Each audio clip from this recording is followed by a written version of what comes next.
여호와여,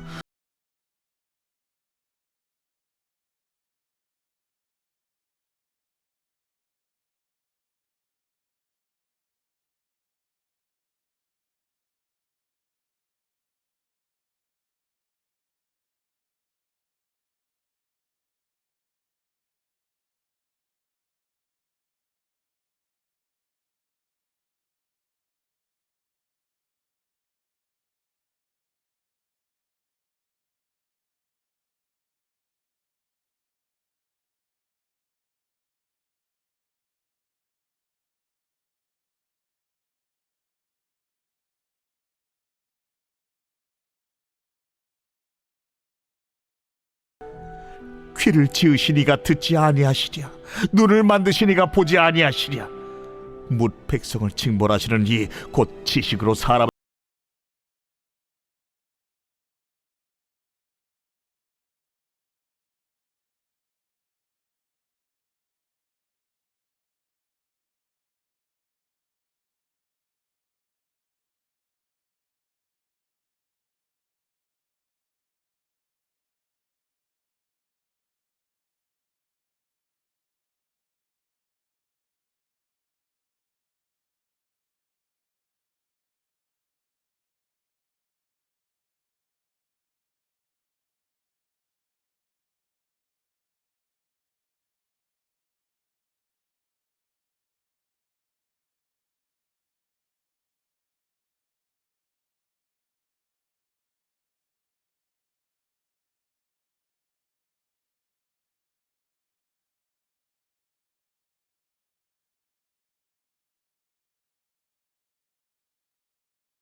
공의의 심판자에게 복수를 맡기십시오. 이런 제목으로 말씀을 전하겠습니다.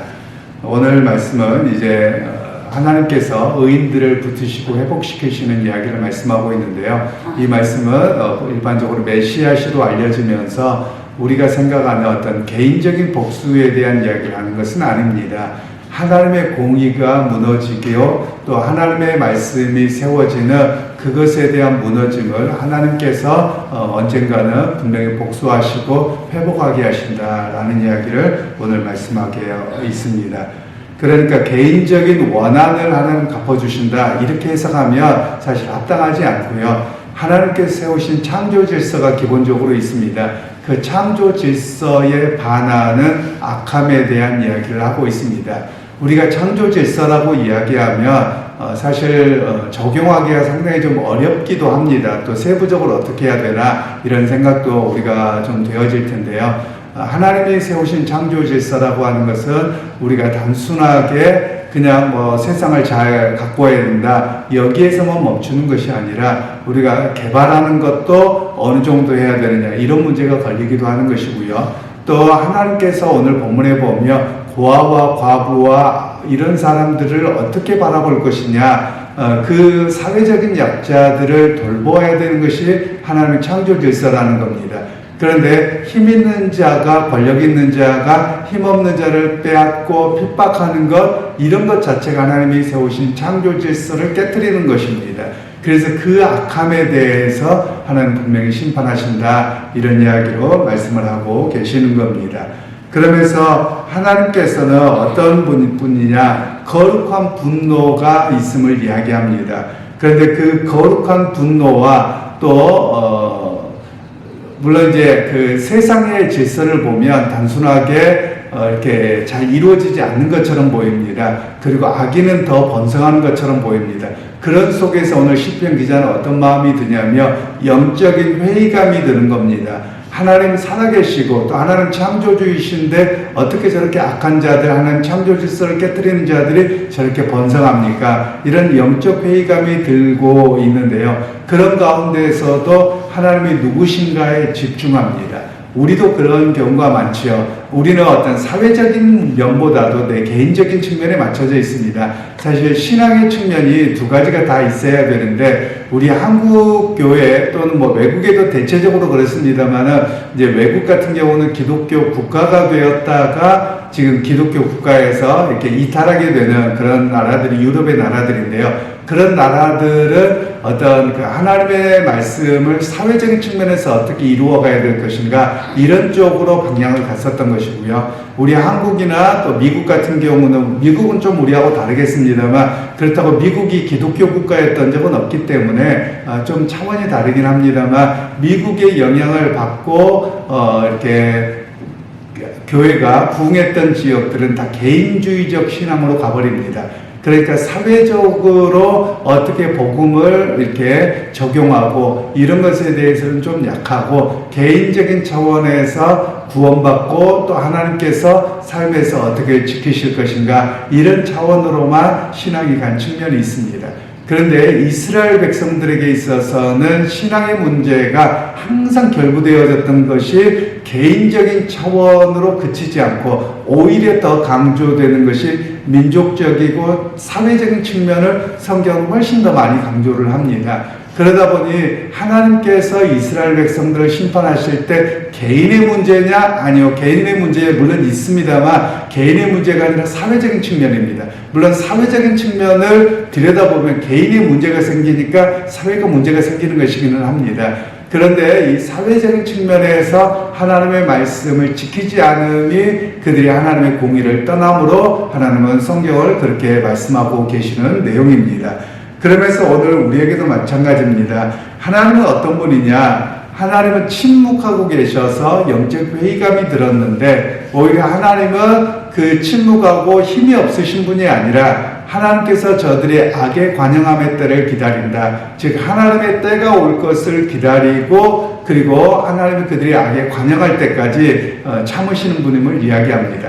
그러면 우리가 이렇게 생각할 수 있습니다. 악이 가득 찰 때까지 하나님 기다리신다. 빨리 하시면 좋잖아요. 이렇게 이야기할 수 있지만 하나님의 측면에서는 저들이 악한 자들도 회개할 기회를 주시고 돌아올 길을 계속 허락하시거든요. 그럼에도 불구하고 그들이 돌아오지 아니하면 하나님이 심판하신다. 이런 이야기를 말씀하고 계시는 겁니다. 여러분 우리가 한 가지 기억할 필요가 있습니다. 사회적인 악이 쌓이잖아요. 그러면 개인적인 차원에서는 어떻게 되느냐? 개인도 결국 그렇게 가버리는 겁니다. 물론 개인의 경건함이 사회보다 뛰어날 수 있습니다. 분명히 지켜줘야 될 사람들도 지킬 사람들도 있을 것입니다.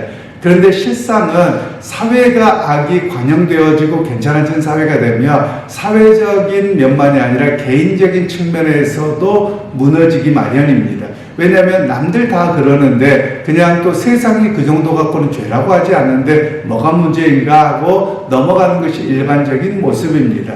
그래서 사회가 좀 더 건강할 때 개인의 신앙 또 윤리가 조금 더 지켜진다. 이렇게 말씀을 드릴 수 있겠습니다. 그리고 이제 12절에 보시면 이렇게 말씀합니다. 여호와여 주로부터 징벌을 받으며 주의 법으로 교훈하심을 받는 자가 복이 있나니. 여기에서 징벌을 받음이 하나님의 축복이다. 이렇게 설명을 하고 있거든요. 우리의 생각과 다르죠. 일반적으로 징벌을 받고 징계를 받으면 뭔가 하나님 앞에 잘못했지라고 생각하기 쉽다는 겁니다. 그런데 여기서 징벌이라는 단어가 심판했다는 단어를 말하고 있지는 않습니다. 징벌의 의미에 좀 더 강하게 의미를 갖고 있는 히브리어는 교훈하다, 훈련하다 이런 뜻을 갖고 있습니다.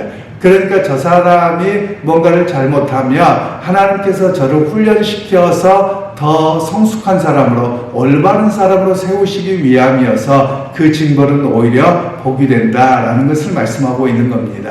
그래서 오늘 우리의 신앙을 해석할 때도 마찬가지입니다. 내게 어떤 어려움들, 문제점들이 자꾸 생기잖아요. 그러면 하나님이 나를 미워하시나 이렇게 해석하시면 안 됩니다. 하나님은 오히려 나를 사랑하셔서 더욱더 주님을 의지하고 살도록 그리고 나를 훈련하시는구나 이렇게 바라보는 모습이 오히려 바른 자신의 문제에 대한 해석이라고 오늘 성경은 분명하게 이야기를 하고 있습니다. 그리고 이제 17절 말씀에는 이렇게 이야기를 합니다. 여호와께서 내게 도움이 되지 아니하셨다면 내 영혼이 벌써 침묵 속에 잠겼으리라. 절대적인 위기 상황에 몰려 있을 때 하나님 침묵하지 아니하시고 자신에게 와서 구원해 주셨음을 이야기합니다. 우리는 항상 조급합니다. 하나님의 때와 내 때가 다를 때가 많지요. 대체적으로 다릅니다. 나는 급합니다. 그런데 하나님께서는 빨리 역사하지 않으시는 것 같아요. 그때 오늘 시편 기자는 하나님 침묵하시는 것 같다라는 느낌을 갖는 것이죠. 그러나 성경은 분명하게 말씀하시기를 하나님 침묵하시는 것이 아니라 그때가 일하시는 때다라는 것을 이야기합니다. 여러분 우리가 그냥 넓은 의미로 한 가지만 생각해 보십시다. 내가 어떤 문제가 생깁니다. 그럼 하나님 내일 빨리 도와주세요. 문제를 해결해 주세요 라고 하십시다. 그런데 하나님이 그렇게 바로 해버리면 세상의 질서가 엉켜버리게 되거든요. 그런데 하나님께서는 세상의 커다란 질서 안에서 역사하시는 것이죠. 물론 하나님께서는 이 역사의 수레바퀴가 돌아가는데 그 역사 수레바퀴를 뚫고 들어오셔요. 들어오셔서 역사를 하세요. 그럼에도 불구하고 이걸 초자연적이라고 합니다. 그러나 자연의 일반적인 것을 하나님이 언제든지 깨뜨리신다? 웬만하면 안 깨뜨리세요. 왜냐하면 하나님께서 세상을 만드신 질서 자체가 하나님의 역사거든요. 그 역사 속에서도 때로는 초자연적으로 개입하실 때가 있다라는 정도만 이해하시면 됩니다. 그런데 우리는 항상 내일이 먼저니까 내일만 해결해 주십시오. 이 말은 초자연적인 겁니다. 우리가 그래서 매일 초자연적인 현상이 내게 일어나야 될 것처럼 그렇게 이렇게 생각하는데 사실 그것은 그리 합당한 생각이 아닙니다. 하나님은 자연의 질서, 창조의 질서 안에서 역사하신다. 이것을 우리가 기억할 수 있으면 좋겠습니다. 그러면 오늘 우리가 기억할 것은 공의가 무너지는 시대입니다. 오늘 시편 기자가 바라보는 시대가 공의가 무너집니다. 공의는 무슨 공이냐? 하나님의 공의입니다. 하나님의 공의라고 하는 개념은 어떤 개념이냐면 하나님께서 두 가지의 질서를 말씀하십니다. 하나는 자연 질서, 창조 질서를 말씀하는 것이고 그리고 두 번째로는 성경에 기록된 율법의 말씀입니다. 그러니까 이 두 가지가 깨어짐이 바로 창조 질서와 그리고 하나님이 세우실 말씀의 질서가 무너져서 공의가 무너지는 것이다. 이렇게 이야기를 합니다. 우리 한국 사회에서는 공의가 무너진다라고 개인적으로 사람들이 이야기를 하다 보면 어떤 얘기를 하면 사회적인 어떤 질서와 이런 것들이 무너진다 또는 내가 억울하면 공의가 무너진다 자꾸만 이런 이야기를 하는 것 같습니다. 물론 그것은 개인적인 느낌의 문제일 것이에요. 그러나 실제로 성경에서 말씀하고 있는 것은 개인적인 차원을 말하는 게 아닙니다. 하나님이 세우신 창조 질서 그리고 하나님께서 말씀하신 것들을 사람들이 지키지 않고 자기의 이익, 자기의 욕심, 자기의 욕망을 따라서 행동하는 것이 바로 무너짐으로 이야기를 하고 계시는 겁니다. 그러면서 오늘 그 절망의 자리에서 시편 기자는 어떻게 하느냐? 하나님이 오셔서 회복하실 것을 노래하고 있더라라는 겁니다. 오늘 우리도 마찬가지입니다. 우리가 살아가는 시대가 절망이 더 높아지게 된다면 오히려 세상의 공의는 온전하게 이루어지지 않을 겁니다. 그래서 주님 다시 오시는 날 그 공의가 찾아올 것이고 회복의 역사가 올 것을 바라봅니다. 이런 고백이 우리 고백이 되어야 함을 이야기하는 겁니다. 여러분 우리가 상식적으로 이해할 필요가 있습니다. 사회가 공의롭냐? 공의롭지 않습니다. 그리고 항상 기득권이라고 하는 세력들은 있기 마련입니다. 여러분 태어난 것도 보면 어떤 사람은 부모님이 부자에서 많이 갖고 태어나고 또 어떤 사람은 그렇지 못하는 경우가 있죠. 어떤 사람은 머리가 좋아서 공부를 좀 더 잘하는 사람도 있고 그렇지 못한 사람도 있기 마련입니다. 그런데 그러면 많이 가진 자, 많이 배운 자가 하나님께서는 오히려 덜 가진 자, 못 배운 자, 연약한 자를 돕도록 세우신 것이 창조 질서거든요. 그런데 실상은 그렇지 않습니다. 국가를 보더라도 힘이 센 나라가 작은 나라를 침략해서 끊임없이 빼앗았던 것이 인류 역사의 문제이기도 하고요. 또 지주였던 사람이 가난한 사람을 돌보기보다도 더 착취했던 것이 세상의 역사입니다. 그러니까 세상의 역사는 결코 하나님의 공의가 잘 세워지지 않습니다. 겉보기만 그럴싸하게 표장할 뿐이라는 겁니다. 그래서 우리에게 바라보게 하는 것은 예수 그리스도가 다시 오셔서 온전하게 회복될 그 하나님 나라를 노래하고 그것을 기다리는 것이 우리의 신앙인의 자세인 것을 이야기합니다. 그러기에 여러분 오늘 하루를 살아가실 때도 내 삶의 자리에서 열심히 살아가지만 이 땅에서 하나님의 공의가 조금이라도 나를 통해서 실현되고 내가 그 헌신이 있다면 여러분 그것으로 최선을 다하는 것입니다. 그렇게 최선을 다하면서 예수 그리스도가 오셔서 세우실 그 하나님 나라를 바라보는 그런 우리 모두가 되시기를 주님의 이름으로 축원합니다. 하나님 오늘도 주의 말씀을 통해서 우리로 하여금 이 세상이 얼마나 공의가 없는지를 우리가 기억하며 하나님의 공의가 다시금 세워주기를 바라는 그런 믿음이 되기를 원합니다. 예수 그리스도가 다시 오시는 날 하나님 공의가 완벽하게 세워질 것이기에 그 나라의 완성을 바라보며 오늘도 내 삶의 자리에서 믿음의 사람으로 믿음을 지키며 하나님의 창조 질서와 말씀의 질서를 지키고 살아갈 수 있는 우리 모두가 되게 하옵소서. 예수님의 이름으로 기도하옵나이다. 아멘.